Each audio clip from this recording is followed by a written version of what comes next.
Step back in time to 1984 and revisit the hilarious and iconic Police Academy. But beyond the laughs and unforgettable characters lies the untold story of the cast members whose lives were forever altered by unforeseen accidents. Fast forward to 2025, where are they now? Discover the twists and turns that life threw their way, the challenges they faced, and the paths they have taken since the cameras stopped rolling. Get ready for an emotional and eye-opening journey through their lives, both on and off the screen. Steve Guttenberg, who portrayed Kerry Mahoney in Police Academy, was 26 years old when he took on the role of the wisecracking, rebellious recruit who always managed to charm his way out of trouble.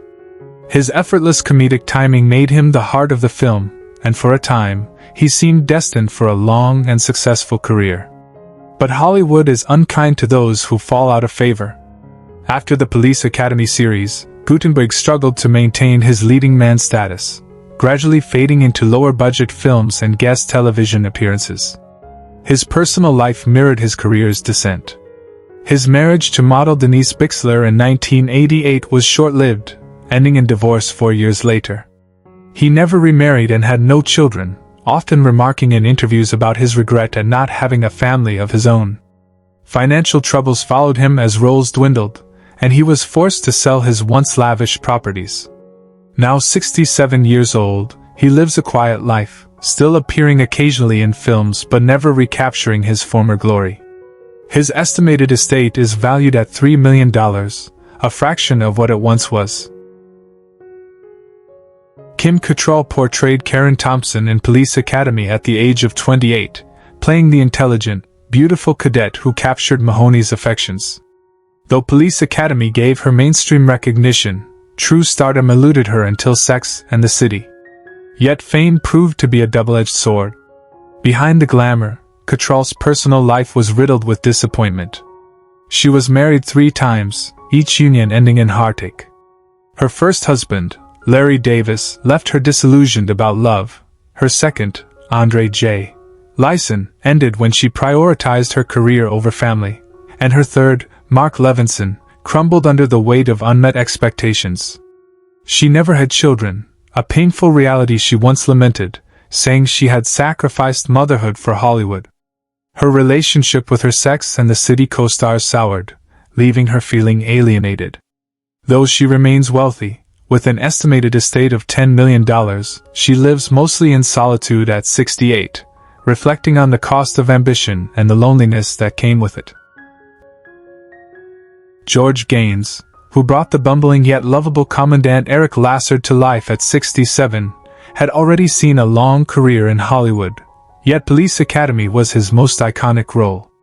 Despite this late career success, he was never taken seriously as an actor afterward, forever typecast as a comedic buffoon. His marriage to actress Alan and McLary endured but was marred by grief. His daughter, Aya, tragically passed away at just 41, sending him into a quiet despair. His only surviving child, Matthew, remained distant. In his later years, Gaines struggled with the indignity of fading recognition, spending his days in solitude, reminiscing about a career that never reached the heights he desired. He passed away in North Bend, Washington, on February 15, 2016, at the age of 98. Though he lived long, his final years were marked by melancholy and the ache of unfulfilled dreams. His estate, once estimated at over $1 million, had dwindled to around $600,000. Donovan Scott, who portrayed the lovable and timid Leslie Barbara in Police Academy at 38, seemed destined for comedic greatness, but Hollywood had other plans. After a few supporting roles, his career faded into obscurity, leaving him struggling for work. His marriage to a fellow actress ended in divorce after only 6 years, leaving him bitter and withdrawn. He had 2 children, Matthew and Emily, but their relationship was strained due to his prolonged absences and financial struggles. The weight of rejection and failed opportunities weighed heavily on him, leading to years of depression. Once a rising comedic star, he was forced to take odd jobs to sustain himself. Though he never regained the fame he once tasted, he remains a footnote in film history. Now 79 years old, he lives a modest life, surviving on residuals and a small pension. His estate, once hopeful for prosperity, is now estimated at a mere $200,000. Andrew Rubin, who portrayed George Martin in Police Academy, was 38 years old when he took on the role of the smooth-talking, womanizing cadet who charmed his way through the police force. Despite the humor and confidence of his character, Rubin's real life was marked by struggles. His career failed to gain momentum after Police Academy, leaving him in the shadows of Hollywood, taking on minor television roles that never led to lasting success. He married once, to a fellow actress, but their union was short-lived, plagued by financial hardship and Rubin's deepening disillusionment with the industry. They had one son, Daniel, but father and son remained estranged for most of Rubin's life. His later years were spent in relative obscurity, working odd jobs to make ends meet. Health issues, including a long battle with lung cancer, took their toll. He passed away on October 5, 2015, at the age of 69. His estate, once modest, had dwindled to less than $500,000 by the time of his death, a far cry from the Hollywood dreams he once chased. G.W. Bailey took on the role of the overbearing and arrogant Lieutenant Thaddeus Harris at the age of 39, perfectly embodying the film's comic antagonist. Though he found steady work in television and film, true superstardom never arrived. Instead, Bailey became a character actor, always the supporting player, never the lead. His personal life fared no better.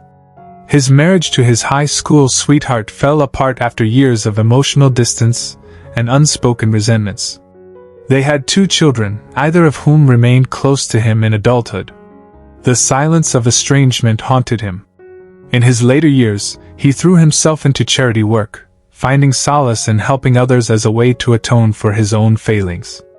At 80, he remains active in the industry but is often overlooked, a relic of an era long past. His estate is estimated at $5 million, but wealth has never filled the void left by a life of missed connections and faded dreams. Deborah Lee Scott, who portrayed Violet Fackler at 31, was a rising comedic talent, known for her warm, goofy charm. But after Police Academy, her career waned, and she never reclaimed the success she once had. Heartbreak defined her personal life. She was engaged to John Dennis Levi, a Port Authority police officer who died in the 9/11 attacks, a loss that left her shattered. She turned to alcohol, seeking solace in the bottom of a bottle as depression consumed her. Health problems mounted. Her body, weakened by years of drinking, began to fail. She collapsed in 2005 and never recovered, passing away at just 52. The cause of death was reported as cirrhosis, though some close to her believed she had simply lost the will to live. With no children and no surviving spouse, her estate, valued at $200,000, was left to her family.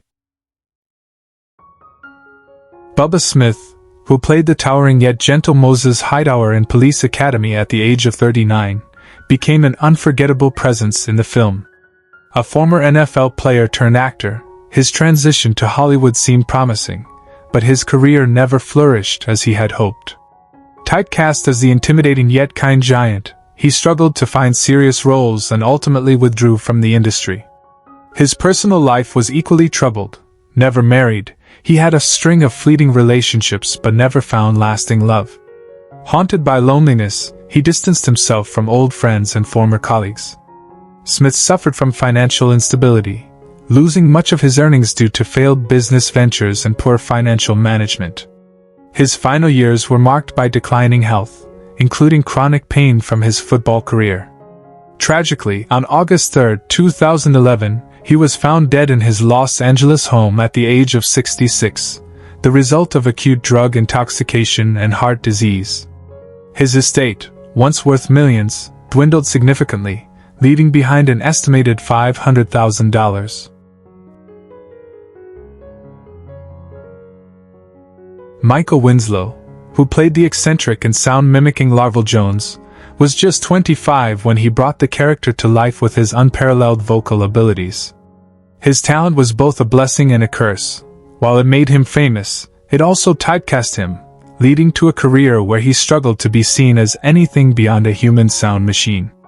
Hollywood had little use for him outside of his signature role, and as offers dwindled, so did his spirit. He married twice, first to Belinda Church, who tragically passed away in 1993, leaving him a single father to their son, Marvin. His second marriage, to Sharon, ended in divorce, a casualty of financial strain and his deepening withdrawal from the spotlight. The years that followed were punctuated by hardship, financial ruin, the death of his wife, career stagnation, and long stretches of isolation. Despite his struggles, Winslow fought to rebuild, performing stand-up and making sporadic appearances. Now 65, he lives a modest life, his estate estimated at $1.5 million, a stark contrast to the fame he once held. Marion Ramsey, who brought the soft-spoken yet fierce Laverne Hooks to life at 37, won hearts with her comedic timing and unique voice. However, off-screen, her life was anything but humorous. She never married, having suffered a devastating heartbreak in her youth that left her wary of commitment. A rumored long-term relationship with a fellow actor ended in betrayal, deepening her loneliness. Without children, she poured herself into charity work, finding solace in helping others while neglecting her own happiness. After Police Academy, roles became scarce, leading her to financial hardship. Health problems, including severe arthritis, plagued her final years, leaving her nearly immobile. She died alone in her Los Angeles apartment on January 7, 2021, at 73. Her death, attributed to an undisclosed illness, went unnoticed for days.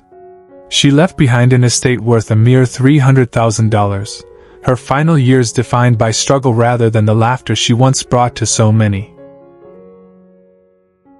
David Graff, who played Eugene Tackleberry in Police Academy, was 34 when he brought to life the gun-loving, overly aggressive officer with a heart of gold. His performance endeared him to audiences, but outside of the franchise he struggled to find roles that matched his talent. His career stagnated, with sporadic guest appearances in television series but no major breakthroughs.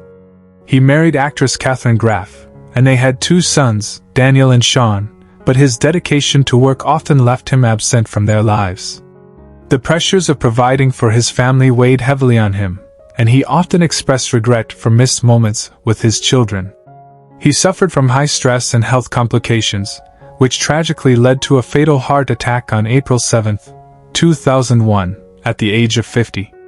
His estate was valued at approximately $1.5 million, but his true legacy remained in the fond memories of his fans and family, who continue to honor his work. Scott Thompson, who portrayed the arrogant and sycophantic Chad Copeland at just 27, was a promising young actor. His role as the smug yet cowardly cadet made him a memorable antagonist, but success did not follow. He drifted through Hollywood, unable to escape the shadow of his Police Academy role, leading to a career of minor TV appearances and unremarkable film roles. His personal life fared no better, married twice, first to a struggling actress, Linda, a marriage that crumbled under financial strain, and later to a producer, Ellen, with whom he had a son, Jeremy, though their relationship remained cold and transactional. After his second divorce, he fell into depression, isolating himself from the industry. He turned to alcohol, battling addiction in his later years. Now 68, he lives a reclusive life, avoiding public appearances. Once a rising star, he now resides in a modest apartment, his estate valued at $600,000, a shadow of what it could have been. Bruce Mahler, who played the accident-prone Doug Fackler at 37, balanced acting and faith, later leaving Hollywood to become a rabbi. But stepping away from show business didn't shield him from life's misfortunes. His marriage to his longtime partner ended in divorce after years of emotional distance. Though he had children, his relationship with them was strained, the cost of a father divided between 2 worlds. Professionally, he found purpose in religious work, but the ghosts of his past life lingered, missed opportunities, unfulfilled ambitions, and a career he once cherished but could never fully return to. Now 77, he leads a quiet life, his estate modest, estimated at $800,000. Though remembered fondly, he remains haunted by what could have been. Leslie Easterbrook took on the role of Sergeant Debbie Callahan at the age of 34, embodying the tough, no-nonsense drill instructor with an undeniable allure. Unlike many of her Police Academy co-stars, Easterbrook remained a steady presence in Hollywood, working in television and voice acting. However, her personal life was marked by turbulence. Her first marriage to fellow actor Victor Holchak ended in a bitter divorce, leaving her emotionally shattered. She never remarried and found solace in her work, often immersing herself in projects to distract from loneliness. Though she never had children, she expressed regret later in life about never starting a family. Financially stable but never truly wealthy, she lived modestly, often taking on convention appearances to stay connected with fans. Now 75 years old, she remains a respected name in the industry, though she spends most of her time in quiet solitude, reflecting on a career that, despite its longevity, never brought her the happiness she once dreamed of. Her estate is estimated to be worth around $2 million. Ted Ross, who played Captain Reed in Police Academy at 50, was a commanding presence, embodying the stern yet fair superior officer overseeing the chaotic recruits. Despite his firm demeanor on screen, his personal life was riddled with instability. He was married once to a woman named Gloria, but their union ended in a bitter divorce after just 5 years, leaving him emotionally scarred. They had one son, Daryl, with whom Ted had a distant relationship due to his demanding career. After Police Academy, Ross struggled to find major roles, his deep voice and imposing presence typecasting him in authoritative figures, limiting his career prospects. Financial hardships plagued his later years, forcing him to perform in regional theater just to make ends meet. Health issues, including diabetes and kidney failure, further drained his spirit. He spent his last years in relative obscurity, battling loneliness and financial ruin. He died on September 3, 2002, at 68, from complications of a stroke. At the time of his death, his estate was estimated at a mere $500,000, a fraction of what he had once earned. Who is your favorite character from Police Academy? How does it feel knowing that some of the actors are no longer with us? Share your thoughts in the comments below. If you enjoy this type of content, don't forget to like the video, subscribe to the channel, and hit the notification bell to stay updated on future uploads. Thank you for your support.